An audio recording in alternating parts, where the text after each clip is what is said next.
to the shot with Cosmos. Cheers to Globular Clusters. Hell yeah, Globular Clusters. Stinks.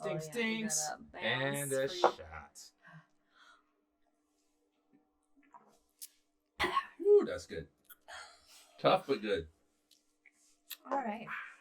Anyway, Globular Clusters. Globular Clusters. Woo. Okay. All right. So we're talking star clusters now.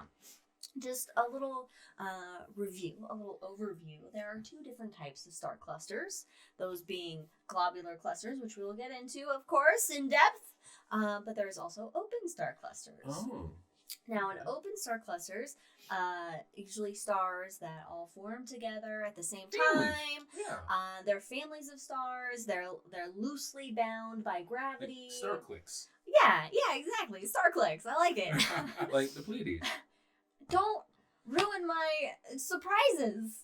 So basically, these open star clusters are found within the plane of the Milky Way, some such as the Pleiades in Taurus the Bull, but also the Hyades in Taurus the Bull. And open star clusters, they're not ones that are going to. These aren't families that are going to stay together for a long time. No. They easily get broke apart from other events that are happening around them. Large molecular clouds come by, what have you, and gravitationally they eventually drift apart. I really wish we had like cumulus nimbus clouds and the molecular clouds here on Earth. That sounds so cool. It does sound cool, doesn't it? Now, the ones that really stick around for a long time, globular clusters. So globular clusters, these are basically these massive collection of stars tightly bound by gravity. They're spherical. In fact, globular means small sphere. They are the Borg of stars. They're the collective. They are the collective. They are collectives of stars, and they're super old. So essentially, globular clusters. You have like hundreds of millions of stars that are bound together, super tight at the core. And then further out, you have stars that are just like a light year apart. Oh, wow. So this is really close in astronomical distances. And we can actually see them in the nighttime sky. Oh, really? They look like stars, basically. Makes sense. But with a telescope, we can actually then resolve the individual stars. Now, it wasn't until the 1800s that as telescopes were invented and then got better, that they figured out that they were collections of stars. And then the Hubble Space Telescope has allowed us to actually observe individual stars in these globular clusters, which is super cool. Now, these globular clusters are usually found in the halo, so the outer edges, you could say, of our Milky Way galaxy, but they're found in all galaxies. They're like these just ancient remnants, and a lot of these globular clusters are actually older than the galaxies themselves. Oh. And so astronomers really wonder kind of like what the origins of how they form, and there's not that's really much understood about them, because whereas open star clusters, again, they formed out of the same cloud of gas and dust, and so they're like a family. The stars in a globular cluster can be different ages, different compositions. So it indicates that they didn't all necessarily form at the same time together. They formed at different times. And some of these have like retrograde orbits in the galaxy, meaning they're captured dwarf galaxies, possibly. Okay. So basically, as the Milky Way formed, it cannibalized other smaller dwarf galaxies, and so these globular clusters, some of them are basically remnants of, they're like the bones of the galaxy that the Milky Way has consumed. They are like the Borg. They're like the Borg, basically.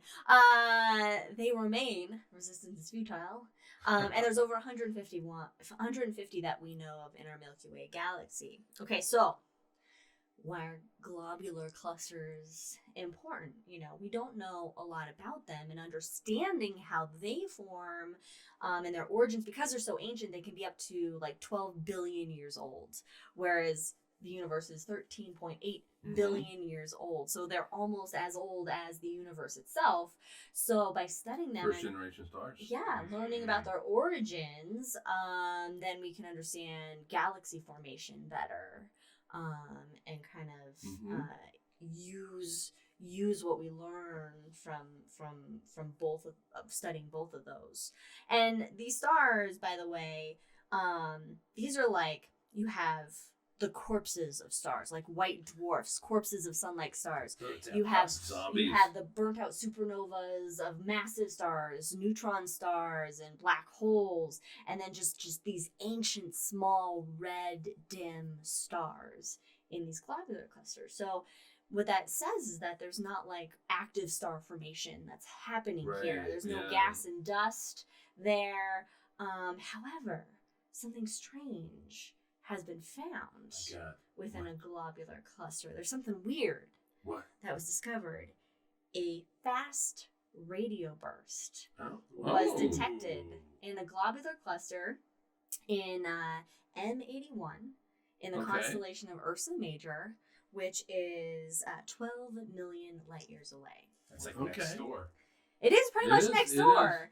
In a universal scheme of things, it is pretty much next door. So what's weird about this is these fast radio bursts. These are like high energy bursts. Bursts of high energy at like milliseconds. Like after a shot. Yes. So like essentially the energy equivalent, the energy released by an FRB, as it's known as, fast radio burst. Typical NASA. That's an initialism. Typical. The energy released by one of these is ridiculous. So the energy released by the sun in days is a massive amount of energy, right? But the energy released by the sun in days is released every 1,000 of a second. Oh, wow! In a fast radio burst. Wow, that's a lot of energy. So tons of energy. So these FRBs, they're really only detected, and these are repeating ones. So ones that have a constant energy source, a source that's still active to produce a signal that is constant we can detect. Otherwise it's very hard to detect because it could just be, it's like, one and done. But so we need these repeaters. So there's some energy source that's continually having these pulses of energy come from it. So usually it's seen by magnetars, which are basically highly magnetized young neutron stars. Oh, okay. Yeah, yes. However, this FRB was detected inside a globular cluster, meaning there shouldn't be any young neutron stars. Because star formation happened a long time ago. Yes, and you have to have a really massive star to form a neutron star, to die and end up as a neutron star. And these massive stars only live, a couple million years or so, whereas some of these globular clusters are billions of years old. So it's really weird to see this FRB happening here, because it's like, well, what's causing it? And that's the thing. What is causing it? So there's kind of like two sort of guesses at the moment. Hypotheses. But one we all really want. Hypotheses, essentially, is binary star collision. Oh, I love binary star collisions. So you're in a globular cluster, again, stars are super tightly packed together, and you have stars that are in orbit around one another, so they're binary star systems. And so you could have, say, a white dwarf that is siphoning off material of maybe a neighbor, a partner neutron star. Like the guy did my car that one day. Yeah, and so it gets enough material off it, it can, go boom and collapse into its own neutron star. Right. And then emit these pulses as a young neutron star. So that's one option that can happen. There's not enough evidence. They haven't seen enough evidence that that neutron stars can form through white dwarf accretion. or even like collisions between like. But it's white not dwarf mathematically stars or whatever. impossible. It's not. But there's not enough evidence that we've seen that it shows that as being something that can happen. So more needs to We be... haven't seen that We need yet. more evidence. We need more evidence. What's the second one? Is it aliens? Oh, or it's like mergers between neutron stars and that kind of thing that's causing it, and that we don't have enough that'll make evidence black for hole. as well.